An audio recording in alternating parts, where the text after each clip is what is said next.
I'm going to talk about the Brahma Society and stray dog and human controversy, where they apparently tried to showcase it as a very severe animal human conflict issue.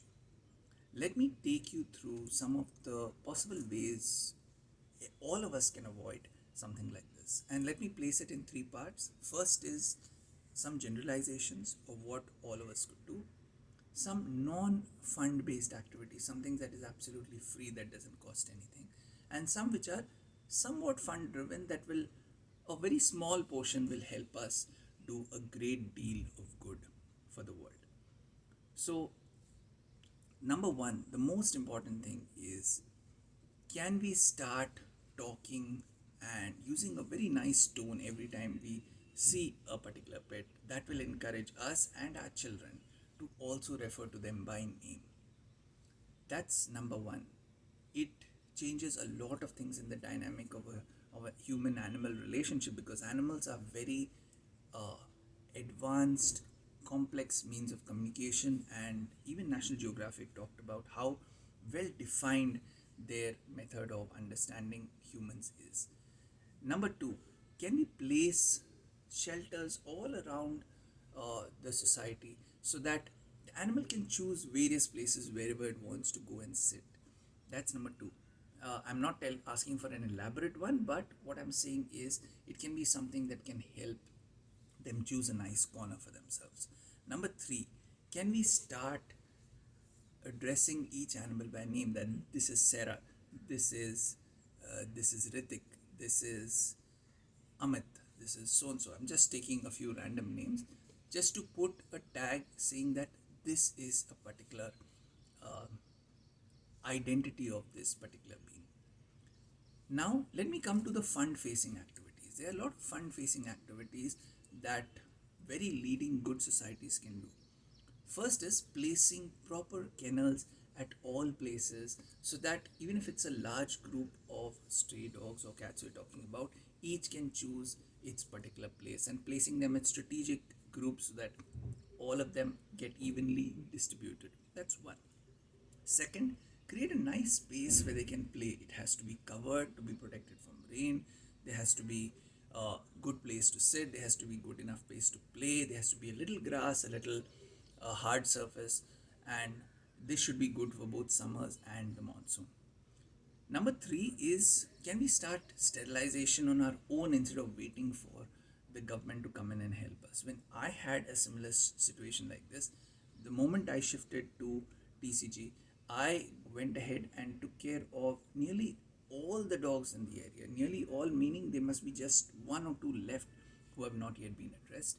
But in my immediate society, I make it a point every year, the same vaccinations that I give my pets, I give the same one even to the stray dogs, which are in immediate contact with all the people around. So don't wait for sterilization to come to you. Set aside a small amount and make sure it happens.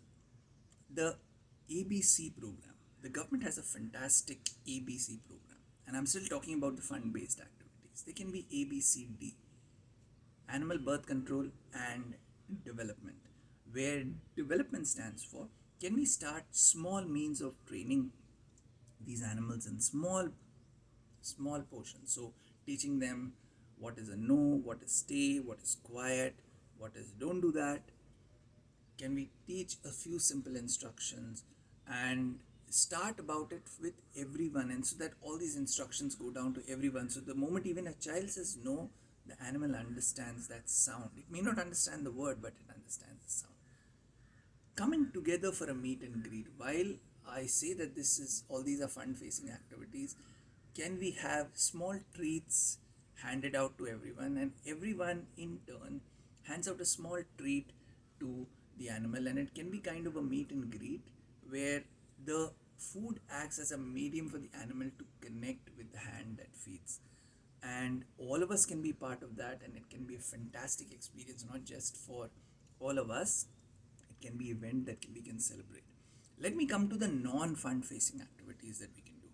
So there are some non-fund facing activities. Like I said, use names. If it's Sarah, call it Sarah.